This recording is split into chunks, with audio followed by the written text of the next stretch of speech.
అమ్మ ఆనాడు మనకు ఎడ్ల బండి ఇచ్చింది కాంగ్రెస్ పార్టీ, మనకి ఇందిరా మిన్లు ఇచ్చింది కాంగ్రెస్ పార్టీ, పేదోళ్ళకు భూములు ఇచ్చింది కాంగ్రెస్ పార్టీ.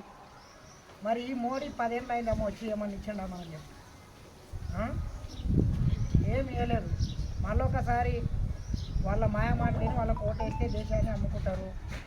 ఖచ్చితంగా మనకి ఇంతనంత అభివృద్ధి జరిగిందంటే కాంగ్రెస్ పార్టీ వల్ల జరిగింది. ఖచ్చితంగా కాంగ్రెస్ పార్టీనే ఈసారి కూడా గెలిపించాలి. మొన్న ఎట్లా గెలిపించినాం అట్లా కాంగ్రెస్ పార్టీ గెలిచింది. బస్సు ఫ్రీగా అయిందా లేదా? బస్సు ఫ్రీగా వచ్చింది, సిలిండర్ ఫ్రీగా అయింది, కరెంటు బిల్లు ఫ్రీగా అయింది. ఆగస్టు 500కే సిలిండర్ అయింది. ఆగస్టు 15 లోపు మనకు ఉన్నటువంటి రుణమాఫీ కూడా చేస్తాడు. ఇంతకుముందు కేసీఆర్ చేస్తా అని చేయలేడు. ఈసారి ఖచ్చితంగా రుణమాఫీ కూడా అవుతుంది. ఖచ్చితంగా ఈ ఒక్కసారి మొన్న ఎట్లా గెలిపించినామో ఇప్పుడు కూడా కాంగ్రెస్ పార్టీ కోటేసి కాంగ్రెస్ పార్టీని గెలిపిస్తే సెంట్రల్ రాహుల్ గాంధీ ప్రధానమంత్రి అవుతాడు. ఖచ్చితంగా ఈసారి చేతి గుర్తు కోటేయాలి. సరేనా అమ్మా?